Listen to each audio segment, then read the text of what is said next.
Welcome to another episode of the Defeationist. Now, we're going to be talking about a game that I randomly played and saw and randomly wanted to play, which includes Roger Clark. And if you guys don't know who Roger Clark is, that is Arthur Morgan. And it includes Troy Baker, which everybody and their grandmother should know. So, let's see how we do with this game. Failure!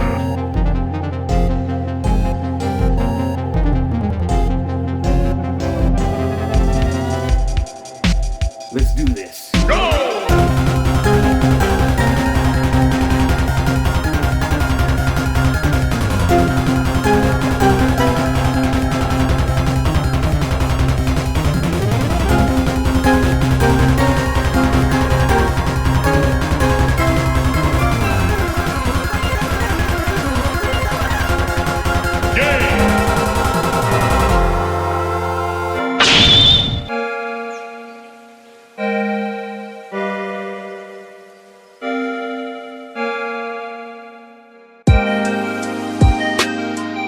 At its core, Solis is a tale of isolation, discovery, and unraveling a mystery in the vast emptiness of space. Set on a remote Martian base, the game places you in the shoes of Jack Leary, a maintenance engineer responding to a distress signal. The narrative unravels very slow through environmental storytelling, holographic recordings, and dialogue exchanges. The strength of the story relies in its grounded nature.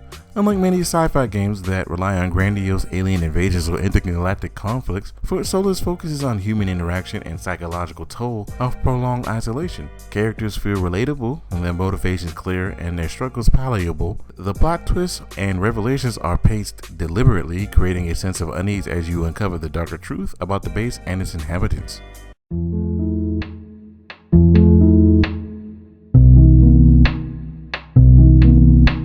Solis takes a minimalist approach to gameplay, emphasizing exploration and immersion over action as you navigate the eerie, quiet corridors of the base. Your actions involve solving puzzles, accessing locked areas, and piecing together the events that led to the distress call. The game leans heavily on its narrative with limited interactive elements to keep players engaged. QuickTime events serve as a primary mechanic for intense sequences. While these moments add tension, they might not appeal to those seeking traditional combat or skill-based challenges. The game's lack of combat or complex mechanics can be seen as a double-edged sword. It enhances the focus on the story, but might leave some players yearning for more gameplay variety.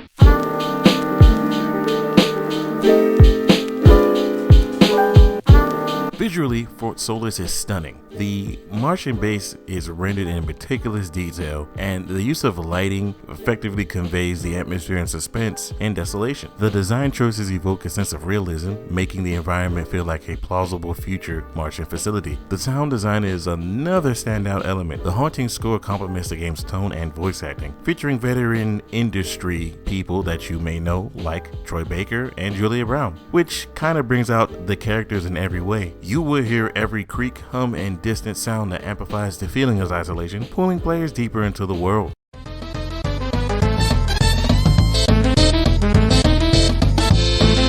While not mechanically difficult, Solis presents challenges in terms of patience and attentiveness. The game's slow pacing requires to fully engage with the environment and story, and mission course of clues or failing QTEs can disrupt the narrative flow, and making careful observation and quick reflexes is essential for a seamless experience.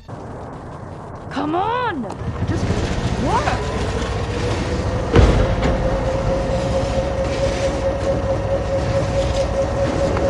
Let's remove the lockdown and find him.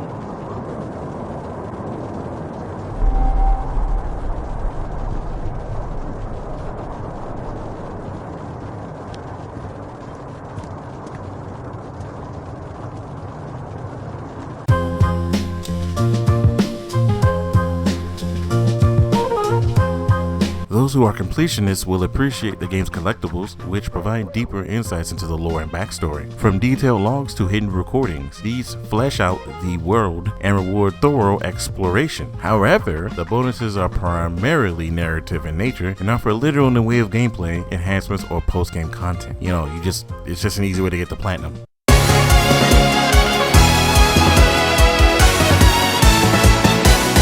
Fort Solis excels as a narrative-driven experience, delivering a compelling story set against the backdrop of a haunting Martian landscape. Its focus on character and atmosphere set it apart from more action-oriented sci-fi games. While its gameplay mechanic may not appeal to everyone, those who are willing to immerse themselves in the world will find a truly thought-provoking and emotionally resonant journey. For fans of slow-burn storytelling and atmospheric games, Fort Solis offers a unique experience that lingers long after the credits roll. However, its niche appeal means it's best suited for players who value narrative depth over gameplay complexity, and again, the lack of a run button or anything of that nature means the game can be really slow in places that it did not really need to be. And just the act of missing just one collectible could frustrate various amounts of people who are actually trying to platinum the game, which means YouTube is going to be on the screen at all times for a guide to collect all of them. But like I said, storytelling is top notch. That being said, you guys have a great rest of your day.